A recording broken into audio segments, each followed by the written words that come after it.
Hello, listeners. Welcome back to the Jalapeno Podcast. This is Ty, your host. Today's episode is with Miss Brown of Clinton Hill Simply Art and Framing. Miss Brown has been on the show before. You can listen to that first Miss Brown episode if you like. And she's back again today. We caught up over the phone, and Miss Brown told me about how she, at age 15, was at the original March on Washington in 1963. And I said, well, why don't we record this story? So next morning, that's what we did, and that's what you'll hear here on this episode. So please enjoy Miss Brown telling us about the 1963 March on Washington and what she's experienced since, and her thoughts on what's to come.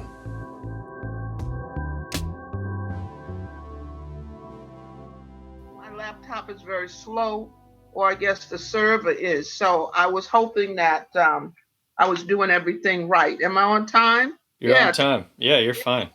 Look at that. And how are you this morning? I'm good. I'm great, actually. How are you? I'm doing pretty good. If I can get these 8 pounds off of me, I'll do well. I don't know if I'm ever going to get it off in my lifetime now. All right, let me ask you something. This is so different for me, this one.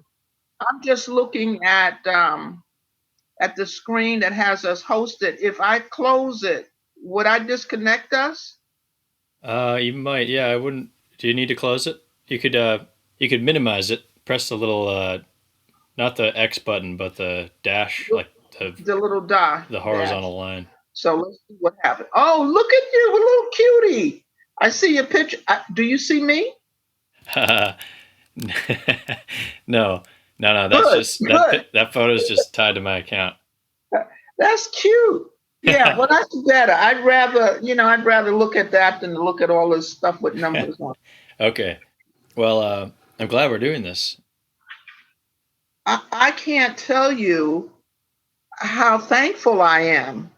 And just on a little reflection this morning, I said, this is probably meant to be. I agree.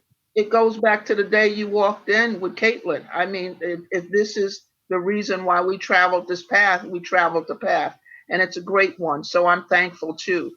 Likewise, Miss Brown. Likewise. I'm happy to say that you're the only person that's ever been on this show, this audio show, twice. This is the second time you've been a guest. Well, that's the story of my little 15-year-old life after listening to I Have a Dream. I'm thinking now, it's funny how if you live long enough and you reflect on your past, you see where the dots were being connected along the way and you just didn't understand, So, that's really a little bit a part of my history, always being the first and doubting whether this was the direction, but always felt that I was blessed. So I'm honored. I'm honored to hear that. And I'm delighted. I hope that, this particular podcast is as inspirational and informative, if anything, as the first one, because I did get a lot of walk-ins who was telling me, I didn't know. So there was information packed in there that they had no idea. And without you, inviting me to the first one and me feeling so comfortable, they probably would not have known a lot. So this is going to be an eye-opener, I'm sure. I think so as well. And it's too bad we couldn't do this in person, but I think that we're lucky to be able to do it over the phone. And thanks for taking time out of your Sunday morning to do it. Well, it's worthwhile, and that's all right. You're a cutie pie anyway, so. All right, so I'm yours. Whatever direction you want to go in. I didn't want to prep or prepare. So why don't we start it off, I guess, with you were part of the March on Washington for Jobs and Freedom in 1963, and you were just a teenager then. But I would be fascinated to hear more about that. What made you go? What was it like? Just whatever you want to tell us about that. Well, you want the short version or the long version? Long, please. Well, the long version of how did I end up in Washington, D.C., considering that I'm a New Yorker and I was raised in Queens. goes kind of with my parents. I'm an only child. I was raised as an only child. I really had no siblings around or any younger cousins. So I'm what New Yorkers would be considered the latchkey kid, the one that had two working parents and would come home after school and had a key to let yourself in, do your homework, entertain yourself until one of your parents came home within an hour or 2 hours after you were there. But in the summertime, it was quite different. And now reflecting, but did not understand at that time, was when summer came, my parents did not want to send me to camp, to summer camp.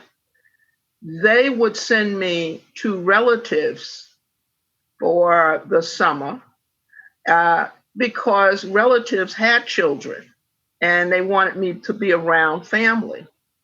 So, the long and the short of this, when I was younger, preteen, I would visit my grandparents' house and stay with them most of the summer, and that was in Georgia. So, I was exposed from city life to southern rural life, which was a mind blower. But I think that's when I started to grow up really fast. I was maturing fast because I was around older, wiser people. And then as I started to reach my teens, my father wanted me to spend time in the summer with his side of the family. That's the Browns. So my father sent me to Washington, D.C. during the summer to stay with his oldest brother and a first cousin who was older than myself. So that's how I ended up in August at the March on Washington. My aunt was very proactive. And of course, this was not something that was unfamiliar to most Blacks. The, the information that was distributed and the mobilization of marchers really was based in churches. It really started kind of there as the base of it.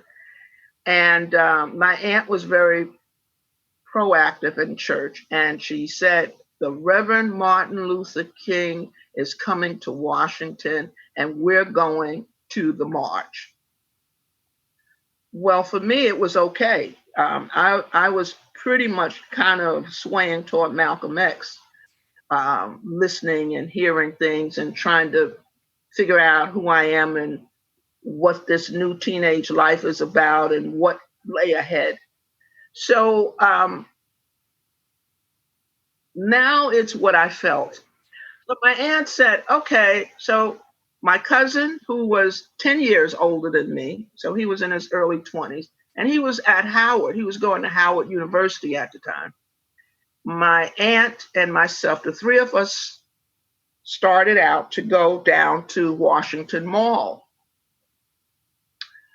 For me, at this point, I had never in my life, in real life, seen so many people.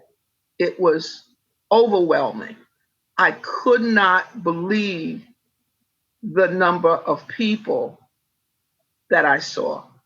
It was a beautiful sunny day. It was warm, in fact, kind of hot. But the difference in today's marcher and those marches is we were dressed. It was as if we were going to church.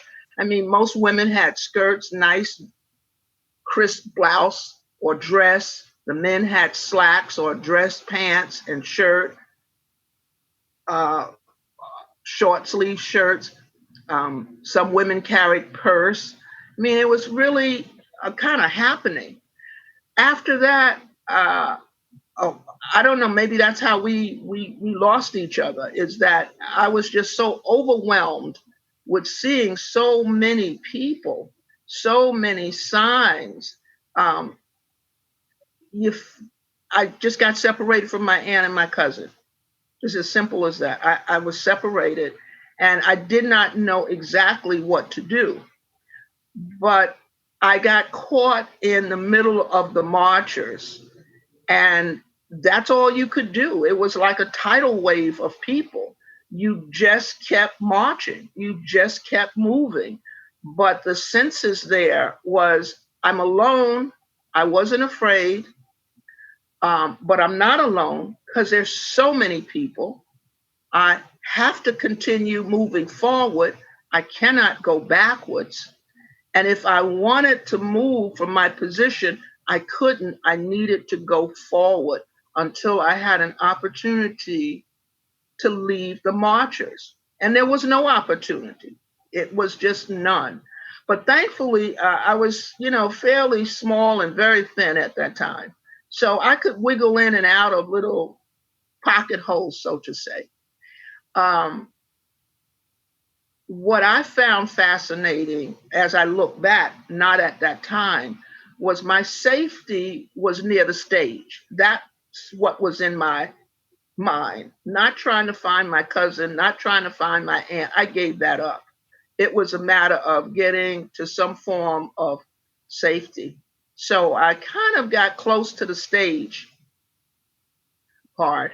And if you are facing the reflective pool, I would have been on the right, near the trees, which was shaded and very comfortable. There was not a lot of people there.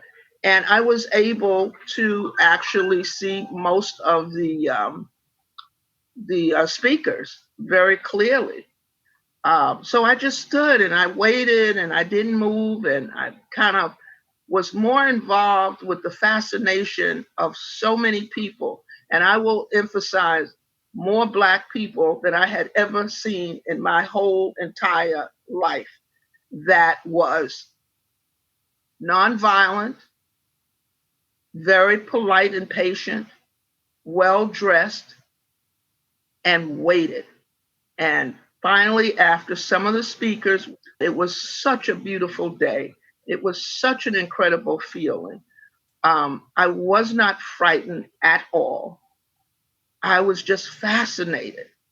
And once the speakers came to the stage, they kind of talked, but it didn't really register too much what they were really saying. The crowd would clap, and you'd hear loud raising of voices from different sections of this enormous crowd. I can't remember what the participants were now. I don't even know at this point in my life, but it was just a wave and wave of impressive people, adults, I should say. There weren't a lot of children there at all. It was basically young adults and older adults. When I say young, probably my cousin's age, like in their 20s, 30s, maybe.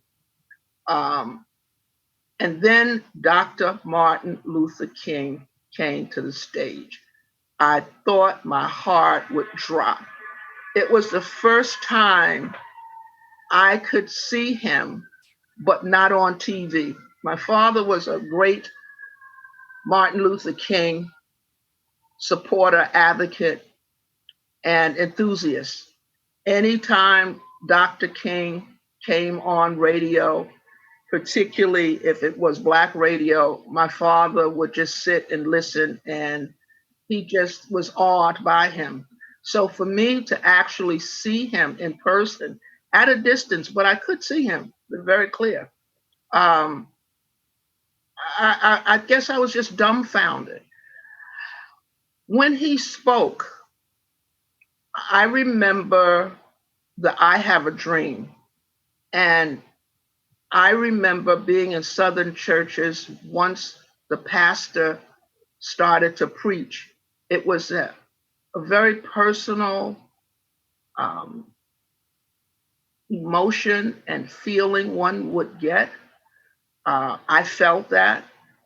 I felt that it was something very special, something that I may not ever experience again. But that feeling, um, I can't really express it too much. I was just like amazed. I think maybe because of the celebrityhood now, when I look back, it's like, wow, he's real. He's really real. This is what he looks like. but to hear his voice and to hear him speak, you felt as if he was speaking to you. But in reality, he was speaking to thousands of people, thousands. But it was so, well, I can't say I understood all words, but I did understand that um, don't despair, fight for your right, work, jobs. He never spoke of anything but moving forward and jobs. And education was a part of what I felt related to jobs. And he told us something that I knew. You're going, the inequality there. Fight for your right. You're a human being. And for me at that time, it was a little confusing because I always felt I was a human being. I felt that I was just as equal as the next person. As I look back, that wasn't totally true, the reality, but the feeling and the passion was there. But the enormous raising of voices and claps was something I'd never experienced in my life. And I have not experienced that since, well, at some festivals, now. But at that time, it was like, this man is next to God. And he was so clear. And to me, he just was giving us guidance and assurance, everyone that was there. Like I said, it felt like it was a personal message, as if you were in the room with him alone and he was speaking directly to you, yet that wasn't real. So it was kind of surreal a bit, like, is he really speaking to me, or is he speaking to all of us? That in a what 15-year-old's mind, in the 60s. 15 years old now is different than what it was in the 60s. It was a little confusing. But I think I absorbed all of his words somewhere in my subconscious, somewhere in my psyche. Um, and I say that because the challenges of growing up and looking for equality, expecting equality, um, only wanting to live like a human being and have the right to a happy life is all that I ever strive for. And so when it didn't happen, or when it did happen, and it has at times when you have great expectations and you're crushed and you're saying that's not fair.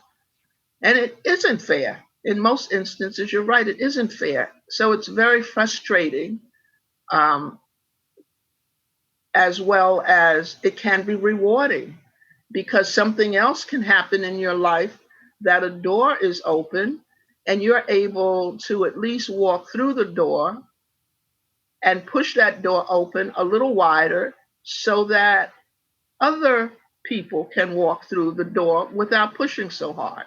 And it just happens to be, what I think now a part of my life. But I think what I've reflected on in the moment, meaning the present, is that a lot of folks said, "Oh, Miss Brown, how did you survive it? How did you do this? How did you do that?"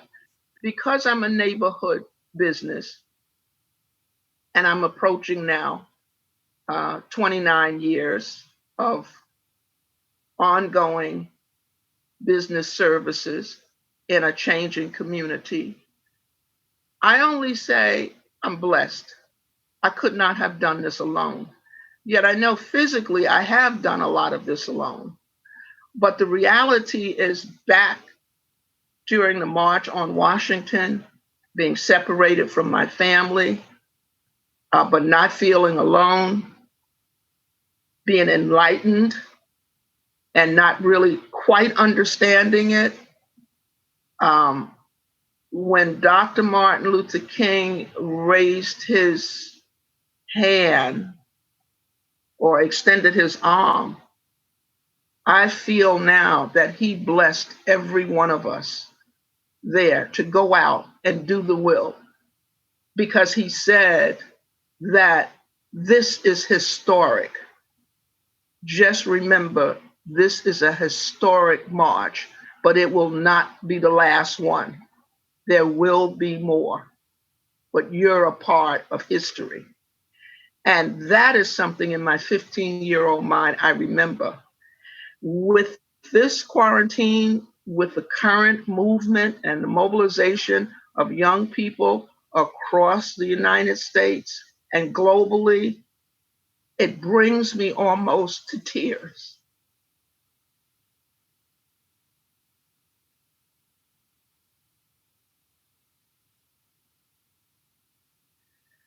It's awesome. It's sanctioned. It's important. Change is here, and it's going to continue.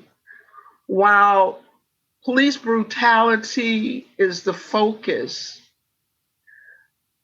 now, I thought back. I said, when I was at the march, it was unspoken. It was really the rope that we were fighting. Today, it's the knee that we're fighting. And tomorrow, people will be able to stand up. And there's so many people that are not Black that get it. They understand it. They want to change it. And that's what gives me a sense of pride, because in my 15-year-old eye, it was a wave of Black people and very few people that were not Black there. Very few. Today, you have almost every hue on this planet that are marching. They get it. And I do believe, and I know there's been gradual change, but this is a starting point, because what I've seen in my customers, my young customers, I call them millennials, is they're determined to get answers. When I was growing up, it was more authoritarian. This is the way it is. This is what you're going to do. And that's the end of this story. These kids now are not about that. They're about, we want to see change, and we're going to get change, and we're going to hold you accountable to make the change. And that's what's awesome to me.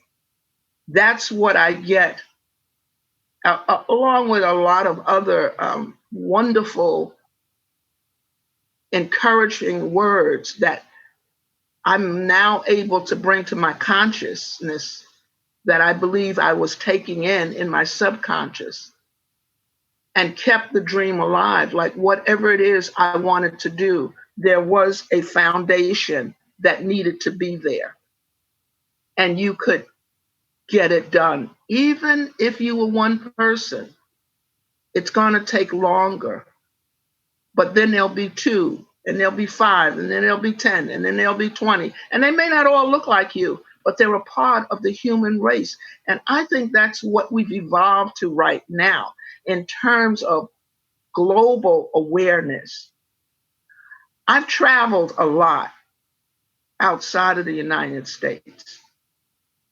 And I've traveled out of curiosity of understanding other cultures, other people, other art forms, and just pleasurable vistas. And each time they look at my passport, they say, ah, you're American. Ah, you're American. Ah, you're American. When I'm outside of America, I am so proud, believe me, in many instances, to be an American, because there's certain travel privileges an American will get over somebody else. But when I'm in America, I have to be a Black American. So I think along with changing the overall tune and tone and words, that a part of identifying ourselves as Black or white Americans has got to stop. We are Americans. That's it. When I get here, I've got to identify. Why do I have to identify? You can look at me and tell what I am. But in some instances, because of many people who have Black roots, who have come to America, who may have heard or may have read or may have experienced the words of some of our leaders in the fight for equality and jobs, as well as housing, as well as health. That's very common right now. Um, and it needs to be changed. The system is changing, and hopefully it will change faster globally so that we all recognize we are human beings. We are on a planet. This is a world. And right now, the entire world is looking at America and shaking their head. And now that I have a problem with being an American because our leaders now are faced with something I don't think they can handle. I really don't think they can handle. And that has got to change. It's going to take time. And so I better understand when he first spoke, we are making history. For me, it was like, I don't get it. What history? That's way back there. That's something behind me. I don't get it. I get it now. The feelings are just like it was yesterday. Wow. Thank you for sharing that experience, Miss Brown. Uh, we are lucky to be able to hear from you, from someone who is there, and from someone who has experienced life in America since then. Uh, thank you for sharing that, and thank you for all that you do. You are a beacon of positive energy and hope, and you're part of the reason things move forward in the right direction. Uh, and I'm sure everyone that knows you feels that way. Well, I do, I didn't mean to cut in, but I do want to say this, Ty, because I realize I've lived a very good, long, healthy life, and people who know me or know me at different stages in my life. I think where I am now, I will do a PS to this. After the March on Washington, there were some changes. People may have heard of affirmative action. I was also a recipient of affirmative action in the communication industry in the late 70s.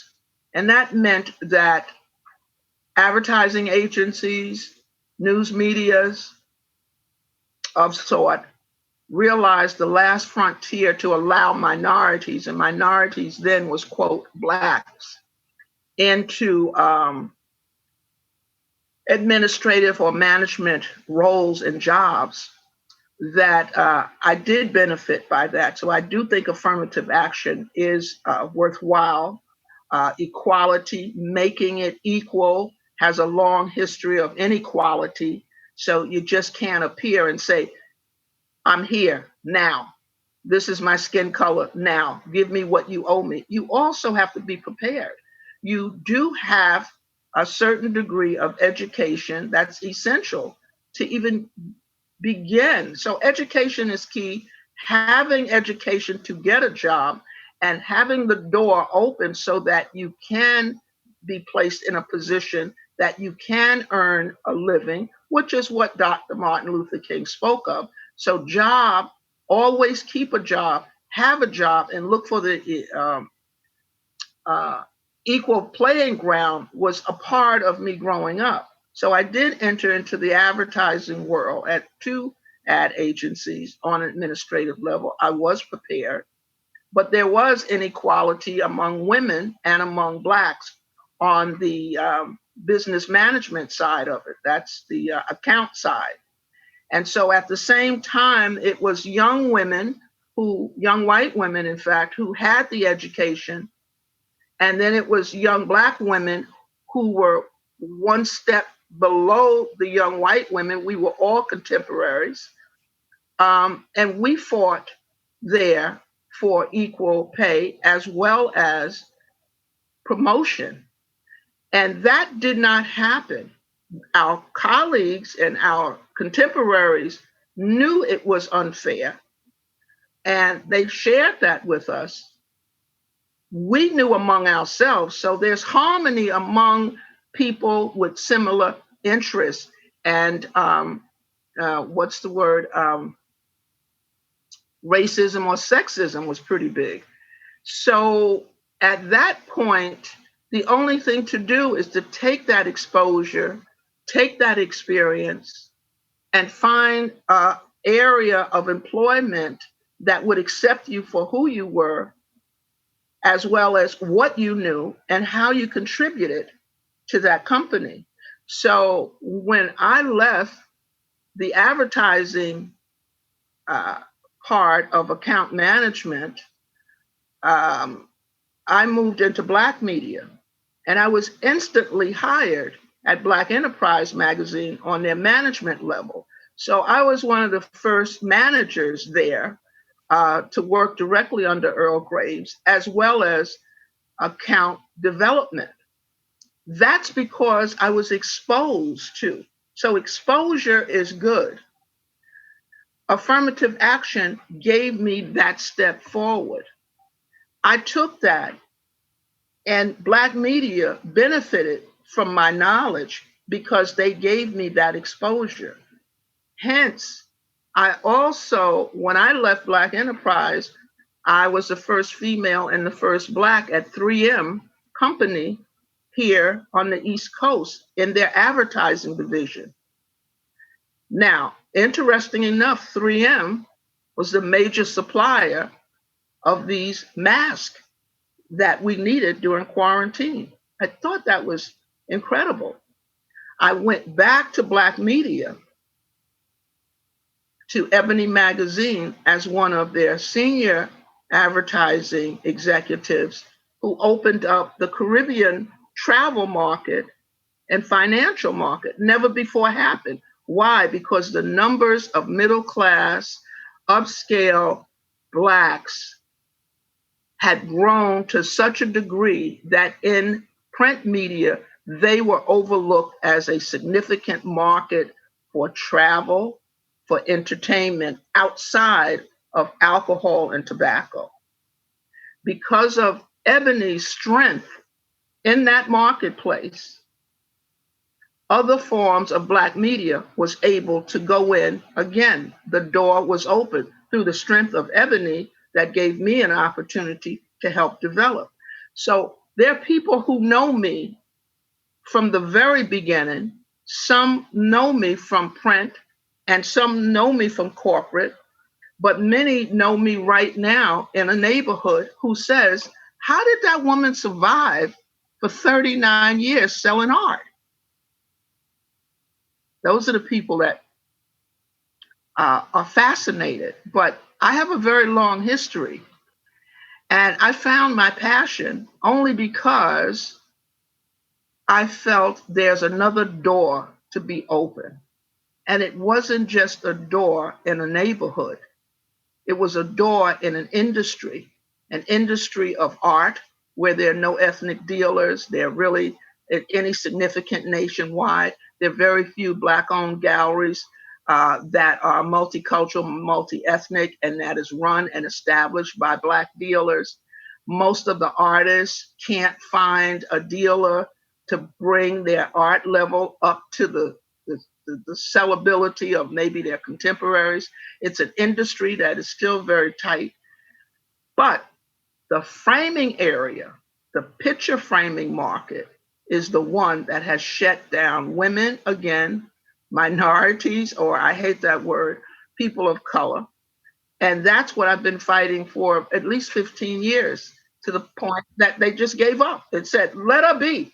There's only one of her. Just let her be. Yeah. She's happy there in Brooklyn. fine. Give her what she wants and let her be. And Yeah. so that's what I've been doing. Yeah. And in knowing you, Miss Brown, in general, as a customer and as a friend, and talking with you over the years, you're always observing and curious and looking for that whatever the next door might be. You're always have your eyes and ears and mind out for opportunities to grow and to evolve. And I certainly appreciate that, and I'm sure others do as well in the neighborhood. You sent me a photo last night of the banner from the March on Washington in 1963. That is a vintage one. That is the banner that I actually purchased. But I have to say, I I do feel very blessed, and my life did start there, and I didn't know it, but I feel I know it now. Well, thank you so much for sharing the story with us, for revisiting that. It's fascinating for me to hear that, and I'm filled with hope based on what you're saying and what you've observed that we are in fact moving in the right direction. Um, and again, it's thanks to folks like you. So thank you, and thanks for being on the show again for round two. Well, thank you very much, Ty. I greatly appreciate it. I would also say the I Have a Dream speech is really important. I think that your listeners, if they are not familiar with it, they should look at what this man said over 50 some odd years ago, and they'll find little gems still there uh, in that speech. It just comes back. It's funny how you bury things in your subconscious and little things trigger it. This movement today has triggered a lot of the me back then and the journey travel. So you have to know I am most appreciative of you giving me this opportunity to kind of open up about parts of my history, but certainly who I am and what I've become, and hopefully the hearts that I've touched and the hands that I've touched and the feeling of embracing something so personal that I've touched that they have in their home. So thank you. Thank you. This is my encore act. I'm done now. I'm done. And hopefully by the end of June, the business will be back kind of shorthanded. I am rewriting another plan of operation.